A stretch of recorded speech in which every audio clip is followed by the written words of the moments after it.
ഇഡ്ഡലി ഉണ്ടാക്കുക എന്നത് ഏറ്റവും എളുപ്പമുള്ള കാര്യമാണ് അല്ലേ? എന്നാൽ അതിനൊരു പ്രത്യേക രുചിയും ഫ്ലേവറും ഉണ്ടെങ്കിലോ? അത് നിസ്സാരമായ 2 ഐറ്റം കൂടി മാത്രം ചേർത്താൽ നല്ല മയമുള്ള ഇഡ്ഡലിക്ക് ഞാൻ എടുക്കുന്നത് 3:1 എന്ന റേഷ്യോ ആണ്. അതായത് 3 കപ്പ് അരിക്ക് 1 കപ്പ് ഉഴുന്നും അരിയും സെപ്പറേറ്റ് ആയി കഴുകി കുതിർക്കണം. കുറഞ്ഞത് 3 മുതൽ 4 മണിക്കൂർ വരെ കുതിർത്താൽ നല്ലതാണ്. ഉഴുന്നിന്റെ കൂടെ 1/4 സ്പൂൺ ഉലുവ കൂടി ചേർത്ത് വേണം കുതിർക്കാൻ. ഇതെല്ലാവർക്കും അറിയുന്ന കാര്യമാണ്. ഇതല്ല ഞാൻ പറഞ്ഞ രഹസ്യം. ഉഴുന്നരയ്ക്കുന്നതിന്റെ കൂടെ 1 തവി ചോറ് കൂടി ചേർക്കണം. വെള്ളച്ചോറാണെങ്കിൽ ഇഡലിക്ക് നല്ല കളർ ഉണ്ടാവും. ഇനി ഒരു വലിയ പച്ചമുളകോ 3-4 കാന്താരിയോ ചേർക്കുക. പിന്നെ 1 ഇഞ്ചി വരെ വലിപ്പമുള്ള ഇഞ്ചി കഷ്ണങ്ങളായി ചേർക്കുക.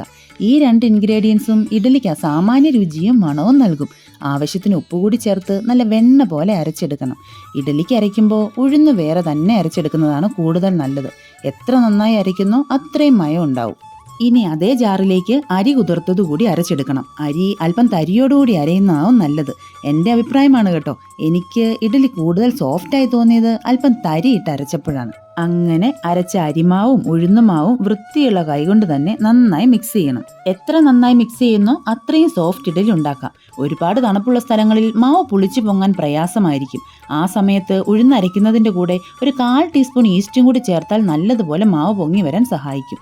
8 മുതൽ 10 മണിക്കൂർ ഇനി മൂടി വെച്ച് മാവ് പാകമായി വരാൻ അനുവദിക്കണം.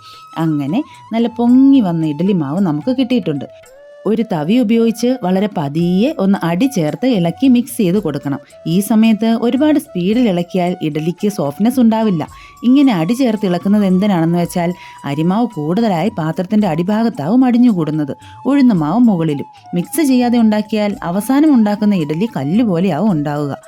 ഇഡലി പുഴുങ്ങുമ്പോഴും ഉണ്ട് ശ്രദ്ധിക്കേണ്ട കാര്യങ്ങൾ. അപ്പച്ചെമ്പിലുള്ള വെള്ളം നന്നായി തിളച്ചതിന് ശേഷം മാത്രം ഓരോ തട്ട് വെച്ച് മാവ് ഒഴിച്ചു കൊടുക്കണം.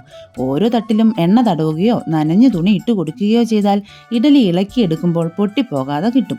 വെള്ളം തിളയ്ക്കാതെ മാവ് ഒഴിച്ചു കൊടുത്താലും അരിമാവ് പെട്ടെന്ന് ഇഡലിത്തട്ടിൻ്റെ കുഴിയുടെ അടിയിലേക്ക് അടിയാനും ഇഡലി പൊങ്ങി വരാതെ മയമില്ലാതെ പോകാനും സാധ്യത കൂടുതലാണ്. ഇനി 10-15 മിനിറ്റ് മൂടി വെച്ച് ഹൈ ഫ്ലെയിമിൽ വേവിച്ചെടുക്കണം. കണ്ടോ, നല്ലതുപോലെ പാകമായ ഇഡലി തയ്യാറായിട്ടുണ്ട്. ഇനി അത് അപ്പച്ചെമ്പിൽ നിന്ന് മാറ്റി കുറച്ച് സമയം തണുക്കാൻ വെക്കണം. അല്പം ചൂട് പോയതിനു ശേഷം മാത്രം തട്ടിൽ നിന്നും ഇഡലി പതിയെ ഇളക്കി മറ്റൊരു പാത്രത്തിലേക്ക് മാറ്റാവുന്നതാണ്. നോക്കിക്കേ എത്ര സോഫ്റ്റ് ആണെന്ന്. അടുക്കള മുഴുവൻ ഒരു പ്രത്യേക വാസനയാണ്. ഈ റെസിപ്പി അറിയാത്തവർ ഒരു തവണ ഉണ്ടാക്കി നോക്കി കമൻറ്റ് പറയണേ.